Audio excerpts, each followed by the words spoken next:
Karena ada watak dosa, maka orang berbuat dosa, begitu ya. Orang berbuat dosa, yang melakukan dosa-dosa itu, perbuatan dosa itu karena dalam dirinya ada watak dosa. Nah, disinilah nanti kita akan melihat, saudara, bahwa fungsi dari darah Yesus itu adalah membereskan akan dosa. Semua perbuatan dosa kita itu diselesaikan oleh Tuhan Yesus. Shalom, saudara-saudari terkasih, sidang jemaat yang diberkati Tuhan. Jumpa lagi dalam Suara Gembala. Saudaraku, kali ini kita akan membahas tentang peran dari darah Yesus, tetapi juga apa peran dari salib Kristus. Ya, ini dua hal ini berbeda, saudaraku. Meskipun Tuhan Yesus menyelesaikan akan karya penebusan itu, dia berdarah-darah dan diakhiri dengan dia dipakukan di kayu salib. Ada salib, dan salib itu pasti berdarah-darah, tetapi ada darah itu sendiri. Ya, jadi ada darah dan ada salib. Ini dua hal yang tidak bisa dipisahkan, tapi kali ini kita akan coba pisahkan fungsinya secara spesifik, tujuan atau kegunaan, manfaat, khasiat dari masing-masing, baik itu darah dan salib itu. Kita pisahkan, saudaraku. Saudaraku, kita melihat masalah manusia terlebih dahulu. Manusia itu punya masalah, yaitu yang pertama dosa. Itu manusia itu kan dosa terus ya, dia melakukan dosa. Semua orang telah berbuat dosa dan telah kehilangan kemuliaan Allah. Itu firman Tuhan katakan demikian. Jadi masalah dosa ini problem terbesar dari umat manusia. Dan kita tahu bahwa upah dosa itu adalah maut. Jadi karena dosa, maka orang akan berjalan ya satu jurusan menuju kematian. Kematian kekal maksudnya, terpisah dari Tuhan selama-lamanya. Nah, itu dosa, masalah yang pertama. Tetapi dosa itu sendiri sebetulnya bisa dibagi dua, saudaraku. Yaitu satu, perbuatan dosa, dua, watak dosa. Ini dua hal yang sebetulnya nggak bisa dipisahkan, saudara. Karena ada watak dosa, maka orang berbuat dosa, begitu ya. Orang berbuat dosa, yang melakukan dosa-dosa itu, perbuatan dosa itu karena dalam dirinya ada watak dosa. Nah, disinilah nanti kita akan melihat, saudara, bahwa fungsi dari darah Yesus itu adalah membereskan akan dosa. Semua perbuatan dosa kita itu diselesaikan oleh Tuhan Yesus melalui kuasa darahnya. Kita lihat ya, saudaraku ya, ini penebusan, karya penebusan. Roma 4 ayat 9. Lebih-lebih karena kita sekarang telah dibenarkan oleh darahnya. Firman Tuhan katakan, meskipun dosamu merah seperti kain kesumba, seperti kirmisi, atau seperti kain kesumba yang merah, aku akan jadikan lebih putih dari salju, lebih putih dari bulu domba. Nah, ini adalah kuasa dari darah Tuhan Yesus. Lebih-lebih karena kita sekarang telah dibenarkan oleh darahnya, kita pasti akan diselamatkan dari murka Allah. Ada murka Allah karena dosa yang dilakukan manusia. Satu-satunya cara untuk kita bisa diselamatkan dari murka Allah, yaitu penghakiman, penghukuman neraka, itu adalah darah. Jadi, saudaraku, Kalau kita merenungkan salib Kristus, di sana Tuhan kita, Yesus itu mencucurkan darah, mengalirkan darah, itu supaya saudara dan saya boleh dihindarkan dari murka Allah. Paham ya? Jadi kita ini bisa luput dari murka Allah itu cuma satu, darah. Bukan perbuatan kita, bukan air mata kita, bukan. Tapi darah Yesus. Maka ada cerita ya saudaraku ya, pengalaman dari Martin Luther. Ketika Martin Luther itu dia sedang bekerja di ruang kerjanya, iblis datang. Dan iblis itu menuduh dia, "Hei Martin Luther, dosamu tuh banyak sekali.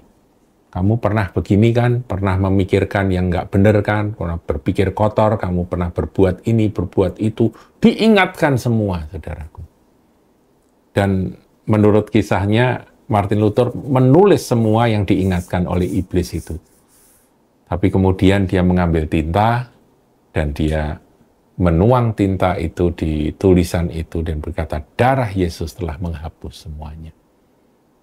Bahkan ada kisah di mana dia mencipratkan akan tinta itu kepada si iblis yang terus mengganggu dia. Enyah engkau dari hadapanku. Kenapa kuasa darah itu begitu dahsyat, saudara? Karena memang demikian peraturan yang Bapa berikan. Ada darah, maka dosa tidak terlihat lagi. Tidak ada dosa lagi di mata Tuhan, maka iblis tidak bisa menuduh di hadapan Allah. Jadi iblis itu kan selalu nuduh, dia kan pendakwa. Diabolos itu artinya pendakwa. Dia kan nuduh terus. Ini manusia ini berdosa loh, ini manusia ini berdosa. Dia harus dihukum, dia harus dihukum. Bapak melihat, begitu ada darah Yesus yang diterima dengan iman oleh orang-orang itu, Bapak nggak bisa lihat dosa itu lagi. Iblis pun juga akan mundur, karena sudah ada darah dari putranya, darah dari sang anak domba Allah yang tersembelih itu, yang menghapus segala dosa dari manusia.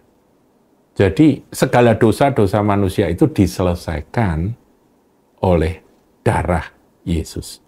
Nah, saudaraku, ketika kita datang dan minta ampun, maka kuasa darahnya itu membasuh kita, membungkus kita, dan kita pun menjadi lebih putih dari salju.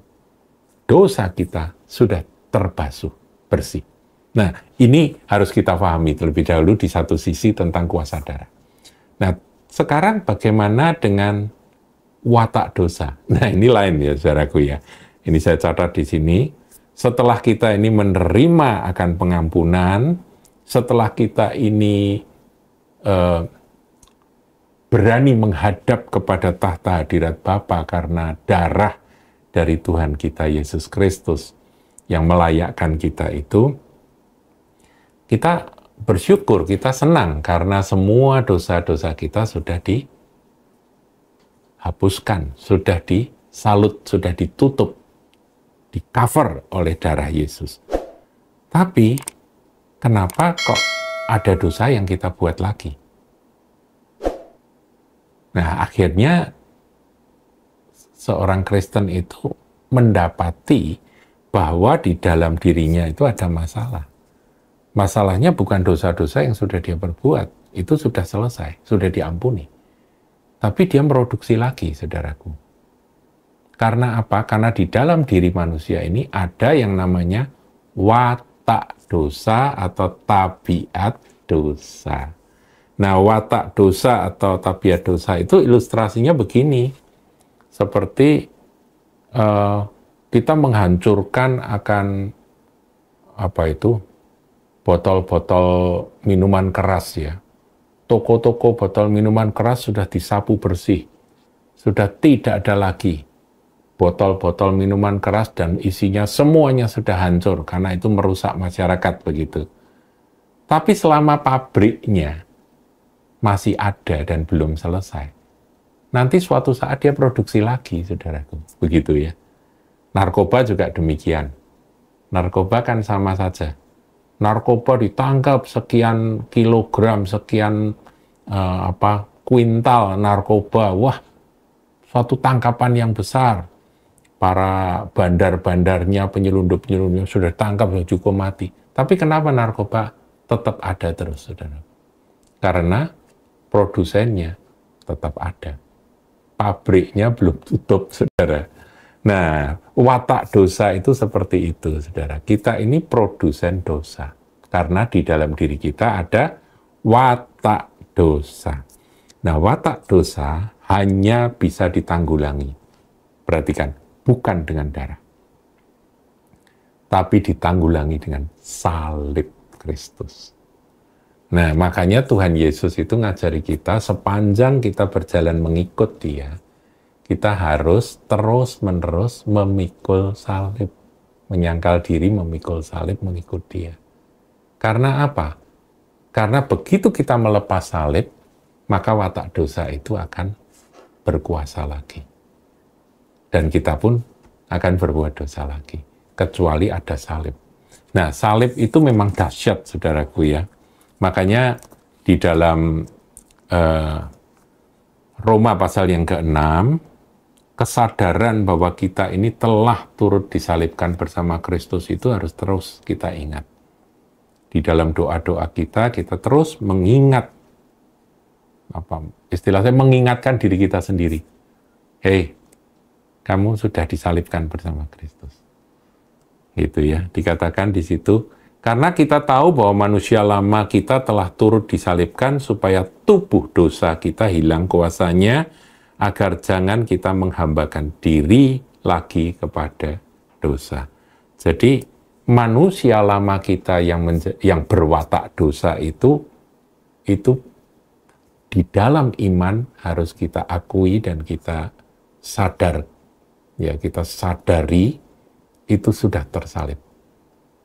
Jadi berkali-kali ya saya katakan bahwa kalau kita memandang salib Kristus, merenungkan Tuhan, Engkau mati tersalib bagiku, itu sebetulnya bukan hanya Dia yang tersalib, tapi aku juga telah tersalib bersama dengan Dia. Ya, Galatia 2. Galatia 2 ini ayat yang harus menjadi ayat hafalan, saudaraku ya. Galatia 2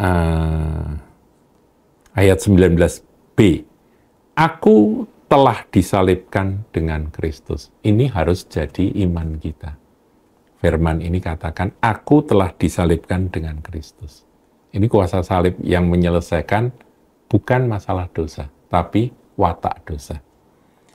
Namun aku hidup, tetapi bukan lagi aku sendiri yang hidup, melainkan Kristus yang hidup di dalam aku. Dan hidupku yang kuhidupi sekarang dalam daging adalah hidup oleh iman dalam anak Allah yang telah mengasihi aku dan menyerahkan dirinya untuk aku. Jadi iman, saudaraku. Dengan percaya bahwa manusia lamaku telah tersalib bersama dengan Tuhan. Aku telah disalibkan bersama dengan Kristus. Itu saja, saudara. Kalau kita menyadari, dan tentunya ini juga tidak lepas dari pengajaran awal yang Tuhan Yesus sampaikan ketika kita mau mengikut Dia. Barang siapa mau menjadi muridku, mau mengikut aku, dia harus menyangkal dirinya, memikul salib, dan mengikut aku setiap hari. Jadi, ada dua. Dosa-dosa kita diselesaikan dengan darah Yesus. Tetapi, watak dosa hanya bisa ditanggulangi dengan salib. Tuhan Yesus memberkati. Jangan lupa like, comment, share, dan subscribe channel GKBK Hal Semarang.